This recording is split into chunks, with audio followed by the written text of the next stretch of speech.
আমরা বেশিরভাগ মানুষ এই পৃথিবীতে উপার্জনের চিন্তায় কেন মত্ত থাকি? খাবো, কি করব, এবং পরব, এবং কি পরব।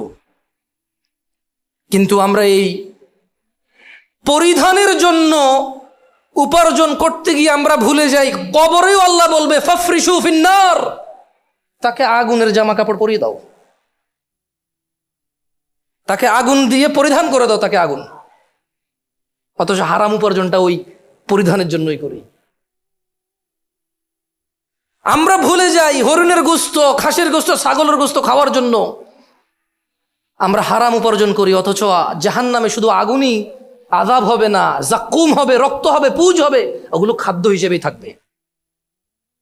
দুনিয়াতে যে গরু, খাসি, ছাগল, উট, দুম্বা, ভেড়া বাসমতি পোলাও চাল খাওয়ার জন্য 3 বেলা 4 বেলা ভরপেট, 2 বেলা নাস্তা, 5 স্টার 6 স্টার যায় নাস্তা, নতুন কোন রাস্তায় কি নতুন কি খুলছে, নাস্তা করার জন্য যে পাগল হয়ে যায়, আমরা ভুলে যাই যে উপার্জন যদি হারাম হয় আখিরাতে খাবার দিয়ে শাস্তি হবে। যেমন আল্লাহ রাব্বুল আলামিন কোরআনুল কারীমে বলছেন, ওয়ানাদাউ ইয়া মালিক লিয়াকদি আলাইনা রাব্বুক, তারা চিৎকার করে বলবে হে মালিক। মালিকটা কে? কে? আল্লাহ। আমার কথা কি স্পষ্ট বোঝা যায়, শোনা যায় না? বুঝা তো মুশকিল, কারণ আমি কইলাম আপনি বুঝবেন জরুরি নাকি? ঠেকা লাগছে আপনার, আপনি আমার কথা বুঝবেন, আপনার ইচ্ছে বুঝতে বুঝবেন, না বুঝে নাই, আপনি স্বাধীন। শোনা যায় কিনা এটা কোন? ধরেন আমি কইলাম বুঝেন, আপনি কইছেন হ্যাঁ হয়তো বুঝেনই নেই, হইতে পারে আমি ওইরকম করে বলিনি যে বোঝা যাবে, বুঝার মতো তো পার্থক্য আছে, ঠিক না?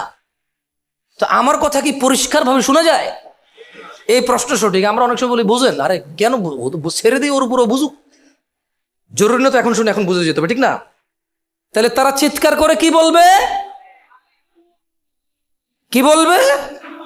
ইয়া মালিক, হে মালিক। ক্বালা ইন্নাকুম, সুবহানাল্লাহ,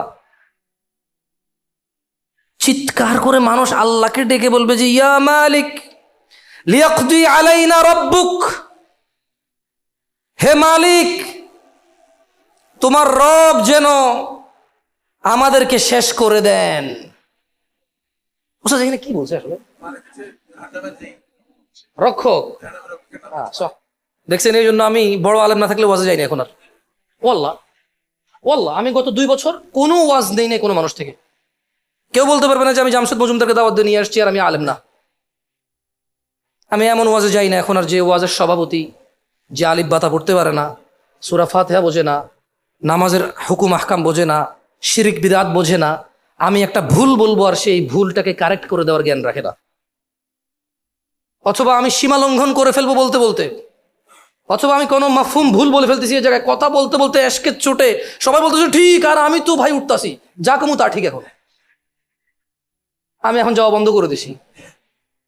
শর্তের মধ্যে একটা শর্ত হচ্ছে, ওই বক্তব্যে যখন আমি বক্তব্য দেবো, যিনি বসে থাকবে সভাপতি, উনি কি উপস্থিত থাকবে আর উনি কি আলেম কিনা।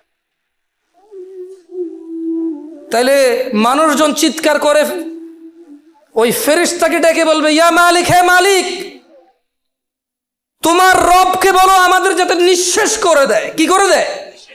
কিন্তু নিঃশেষ হবে না তো। কেন হবে না জানেন?